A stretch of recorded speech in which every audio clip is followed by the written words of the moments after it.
It is so nice to catch up, Sarah.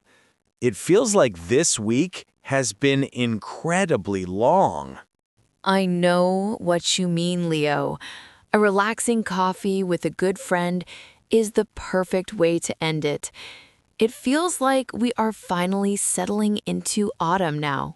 We definitely are. The summer is a distant memory. I am already thinking about my plans for the weekend. That is funny. I am thinking much farther ahead than that. I was actually just thinking about the end of the year. The end of the year? What do you mean? Like the holidays? Exactly. I have a very important question for you. What are you doing for New Year's Eve? New Year's Eve? Sarah, are you looking at the same calendar as me? It is only September. New Year's Eve is almost 4 months away. I have not even thought about my Halloween costume yet. I know it seems very early. I promise I am not crazy. But for some of the best plans, you have to start thinking and booking things far in advance. I suppose that is true for some things, like booking a flight. I am just not used to being so organized. My usual plan for New Year's Eve is to decide what I am doing on December 30th. I remember what you did last year. You went to that big party at the Grand Hotel, right? How was that? It was fun, but it was also a little bit chaotic. The ticket was very expensive, the hotel was incredibly crowded, and you had to wait for about 20 minutes to get a drink at the bar. That does not sound very relaxing. It was exciting when the clock struck midnight and all the confetti came down, but overall, it felt like a lot of pressure to have the perfect night. What did you do last year? I did the complete opposite. I just had a very quiet night at my parents' house. We had a nice dinner, watched a movie, and watched the fireworks on television. It was lovely, but it was also a little bit boring. I was in bed by 12:30. So it sounds like neither of us had the perfect New Year's Eve last year. One was too chaotic, and one was too quiet. Exactly, which is why I think this year we should do something completely different. This is my big idea that requires some early planning. Okay, I am intrigued. I am ready to hear your big idea. I was thinking that this year we should get out of the city completely. I think we, and maybe a few of our close friends, should rent a cozy cabin in the mountains for a few days over the New Year's holiday. A cabin in the mountains? Wow, that is a very different idea. I have never done anything like that for New Year's Eve before. Me neither. But just imagine it. We would be surrounded by nature, by quiet forests, and maybe some snow. We could escape all the noise and the crowds and the pressure of the city. A peaceful New Year's Eve? That does sound very appealing. Let's talk about this idea more. What are the pros, the good things, about this mountain cabin plan? Well, the biggest pro, as I said, is the peace and quiet. It would be a truly relaxing way to end the year. We could spend our days going for beautiful winter walks or hikes in the snow. That sounds very healthy and refreshing. What about the evenings? In the evenings, we could sit by a warm, crackling fireplace, drinking hot chocolate, and playing board games. We could actually have real, meaningful conversations without having to shout over loud music. That sounds wonderful. And we could cook our own food, which would be much cheaper and probably more delicious than an expensive party meal. Exactly. Now, what are the cons? The bad things?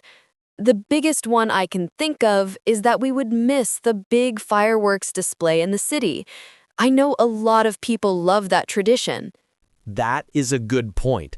The fireworks are always very spectacular. So, let's compare the two options properly.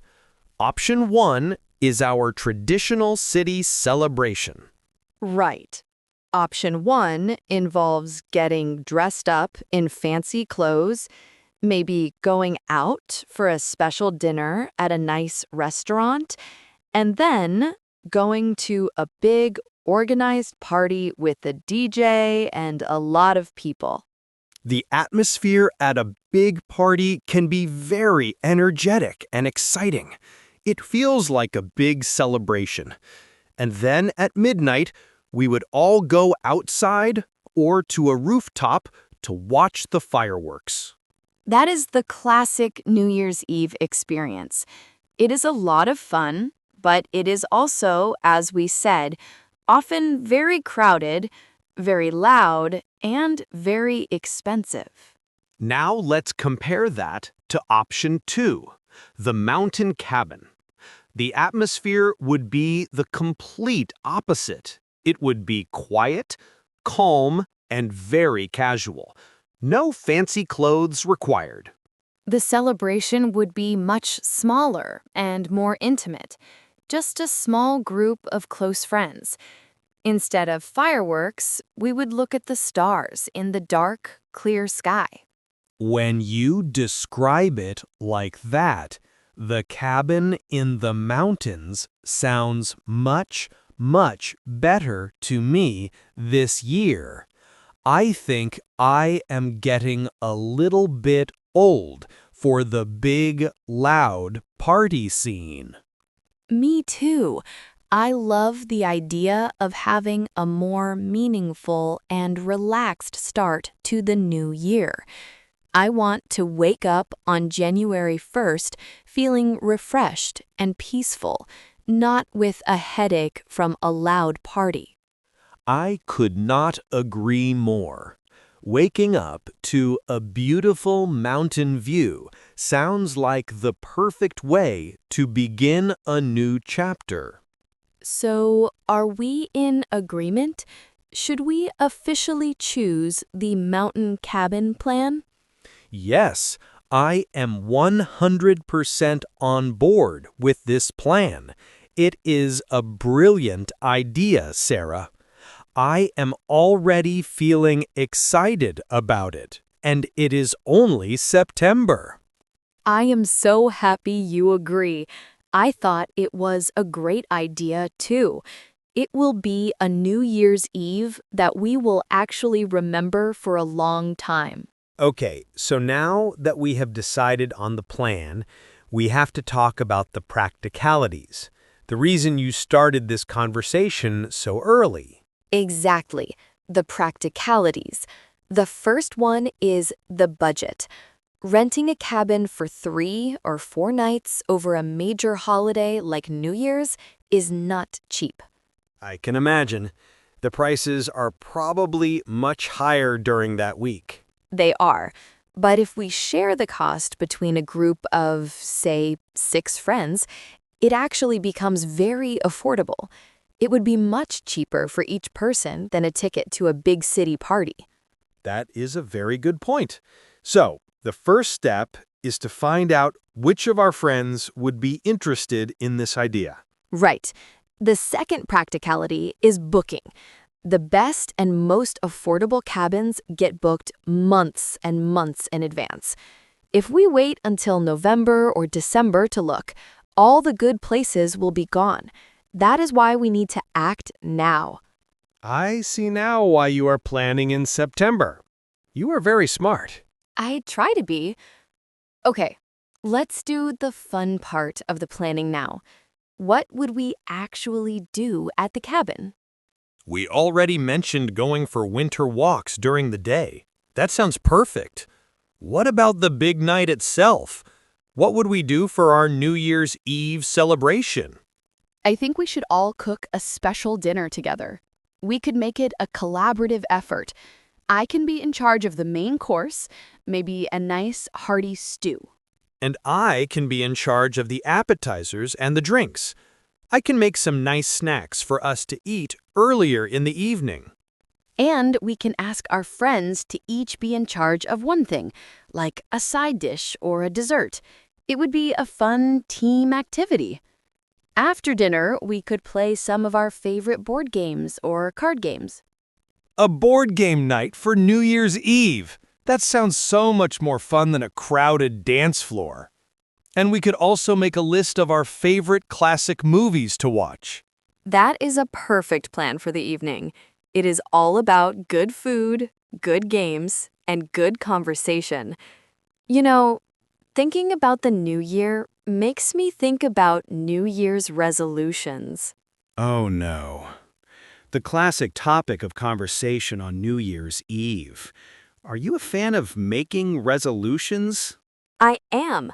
I know that a lot of people make big resolutions and then forget them by February, but I like to use it as a time to think about the past year and to set a small, positive intention for the year ahead. A small positive intention. I like that phrase.